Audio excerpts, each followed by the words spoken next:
$500 a month.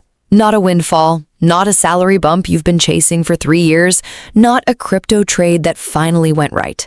$500, the amount sitting in the gap between what you earn and what you spend if you get serious for 30 days. The amount that feels significant enough to hurt and small enough to dismiss depending on which version of yourself is making the decision that month.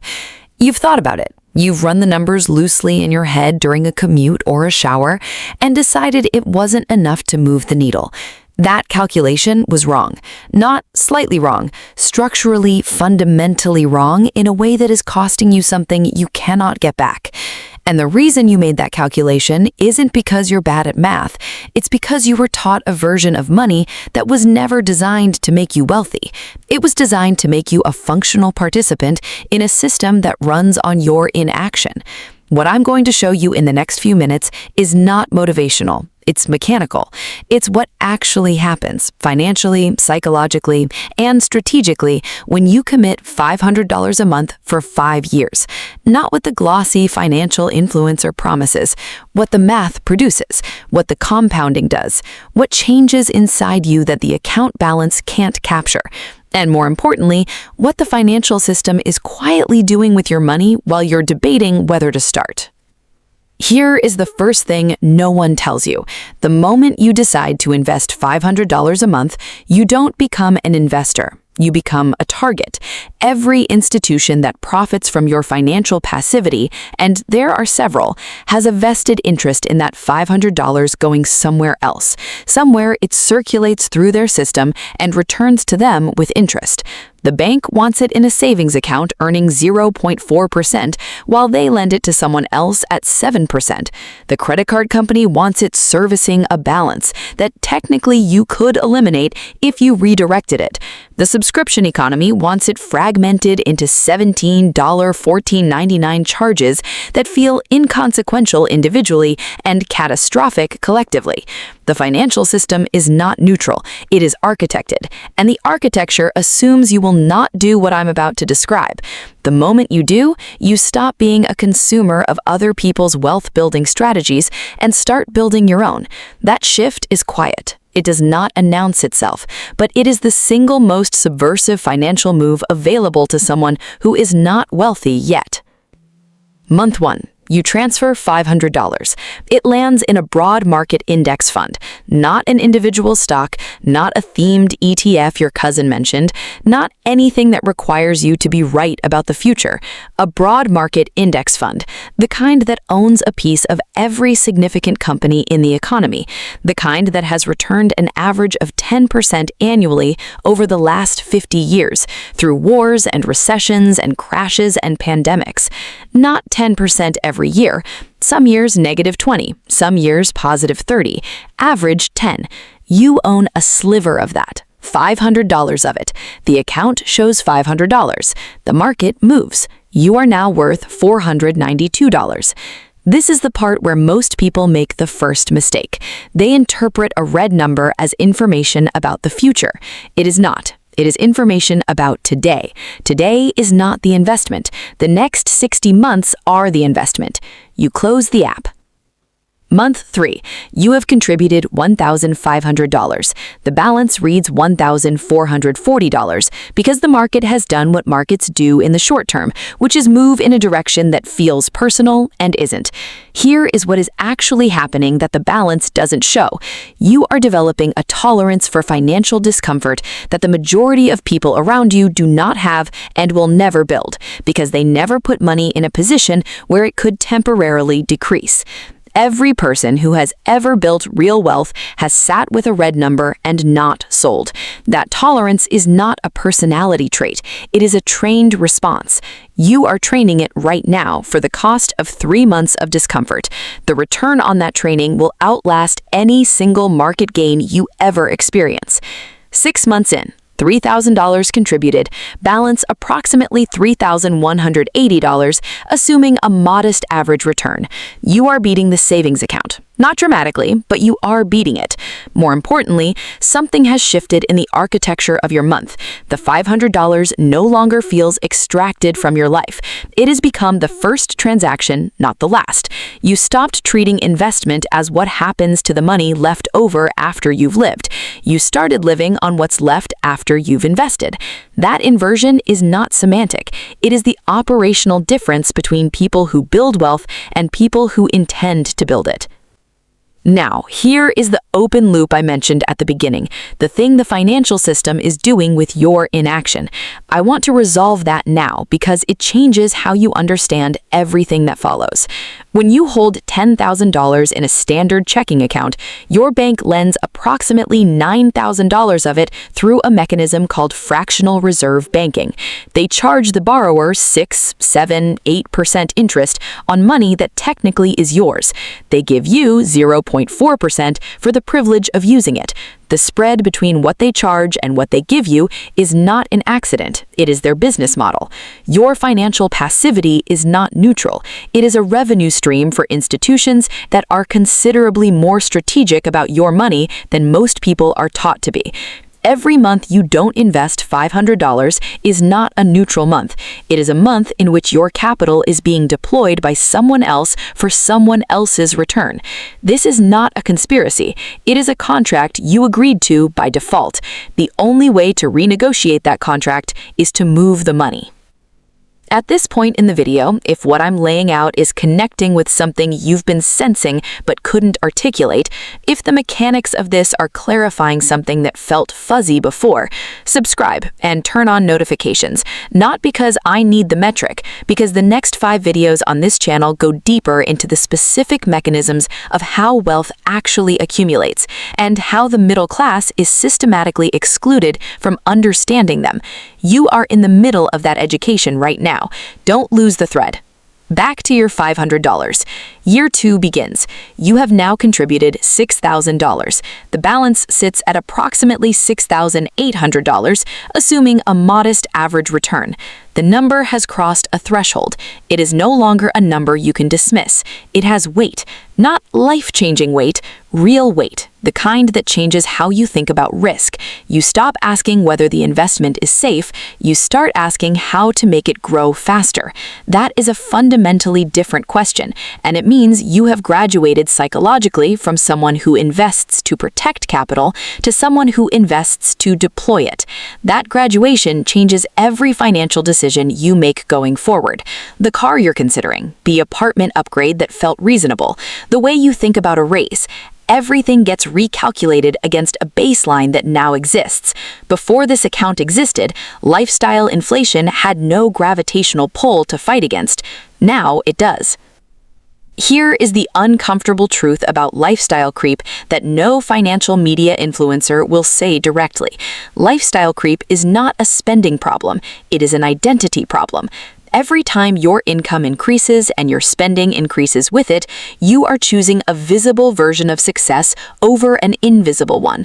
The new car is visible. The portfolio sitting in an app is not. The dinner is visible. The compounding interest is not. Human beings are wired to optimize for social legibility. We spend on things that communicate status because status has real social utility. The financial system understands this and builds products around it. Every premium credit card, every lease structure, every buy now product is engineered around the human preference for visible over invisible, now over later, felt over calculated. Investing $500 a month is a daily act of resistance against an economy that profits from your preference for the immediate. It sounds dramatic. The numbers are not dramatic. They are patient.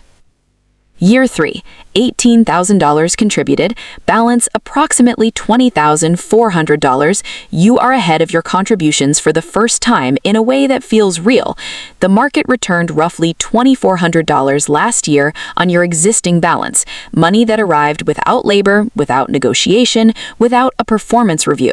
It arrived because you built a machine and left it running. That $2,400 is not a bonus. It is a preview, a low-resolution preview of what the the machine produces when it has been running longer.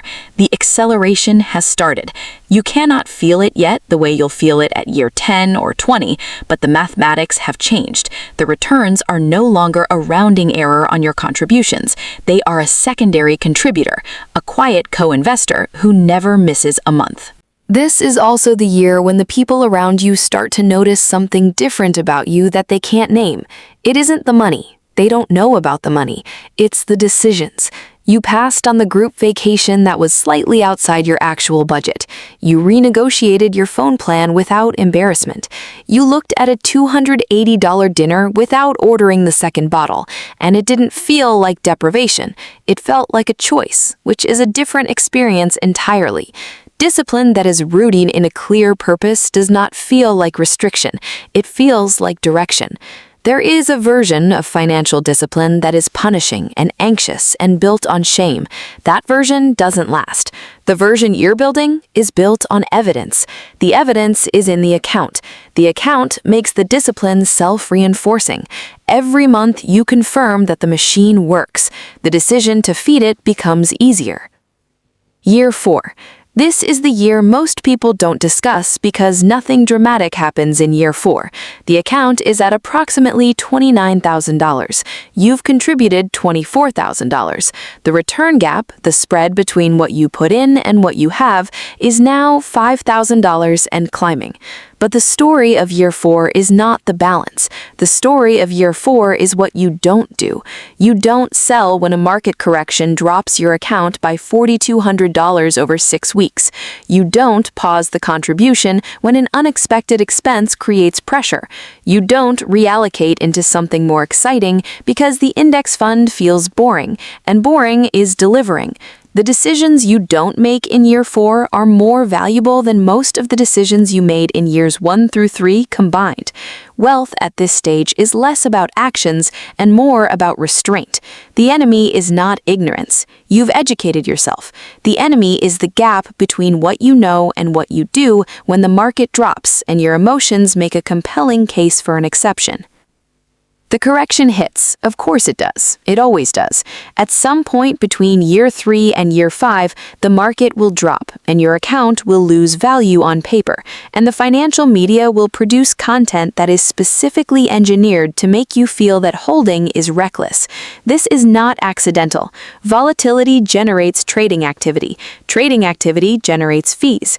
The financial industry and brokerage ecosystem have an economic incentive for your fear, not a sinister one, a structural one. The same way a gym profits more from someone who buys a membership and doesn't come than from someone who comes every day, the financial industry profits more from emotional, reactive investors than from disciplined, boring ones. Be boring. The boring investor does not make headlines. The boring investor builds $500 a month into something that changes the arithmetic of their life. Month 60, Year 5. Total contributions $30,000. Account balance at a 10% average annual return, approximately $38,700. You have $8,700 more than you deposited. That $8,700 was not earned, not in the traditional sense. It was not exchanged for hours of your life. It was not produced by effort or skill or being in the right place. It materialized because you built a consistent system and the mathematics of compounding rewarded your consistency. But here is what I need you to understand about that $8,700, because this is the part most people get wrong. That number is not the return on 5 years of investing. That number is the return on 5 years of not stopping. The investing was the easy part. Setting up an automatic transfer takes 11 minutes. The return is on the discipline, on the month you were short and transferred anyway, on the correction that dropped the account by $6,000 and you held, on the vacation you funded from earnings rather than from the account, on every conversation you had with yourself about pausing and didn't. $8,700 is not a financial reward. It is evidence of a psychological achievement, and the psychological achievement is worth more than the $8,700 because it is what produces everything that comes after. Here is what comes after. This is what most people don't know. The 5-year mark is not a milestone. It is an ignition point. At $38,700, your portfolio is now generating roughly $3,870 annually at a 10% average annual return. That is $322 a month produced without additional deposits, without additional labor, without additional decisions. You are still contributing $500 a month, but the portfolio is now contributing $322 alongside you. Combined monthly input into your wealth, $822. You started at $500. Through nothing other than time and consistency, your effective monthly investment has grown 64% without you adding a single additional dollar. This is the mechanism the wealthy understand, and the middle class is never directly taught. At a certain scale, capital compounds faster than labor earns. The wealthy do not work harder than everyone else. They reached a threshold where their capital began working alongside them and eventually began outworking them. You are not at that threshold at year 5, but you can see it from here. At year 10, your portfolio at the same return generates approximately $12,000 annually on its own. At year 15, approximately $31,000. At year 20, the portfolio's annual return exceeds the total annual contribution by a factor of 5. The machine your $500 built is now the primary earner.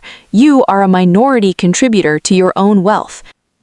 And this is the part I want you to sit with because it reframes every conversation you've been having with yourself about whether $500 is enough, whether now is the right time, whether you should wait for a clearer economic picture, or a more stable market, or a better version of your budget. There is no clearer picture coming. The economic picture has never been clear. Every decade of the last 100 years had a credible reason to wait. A war, a recession, an inflation spike, a political crisis, an asset bubble, a pandemic. The people who built wealth in every one of those decades were not the ones who waited for clarity. They were the ones who decided that the absence of clarity was the permanent condition of investing and acted anyway. Waiting for the right conditions is not a financial strategy. It is the suspension of one. Every month of waiting is a month the compounding clock does not start, and the compounding clock cannot be retroactively wound back. You cannot invest the $500 you didn't invest 3 years ago. That month is closed. The only month that is open is this one. What changes after 5 years is not just the account balance. What changes is your floor. Before this account existed, a financial emergency dropped you to 0. Now it drops you to $38,000. The psychological difference between a floor of 0 and a floor of $38,000 is not linear. It is categorical.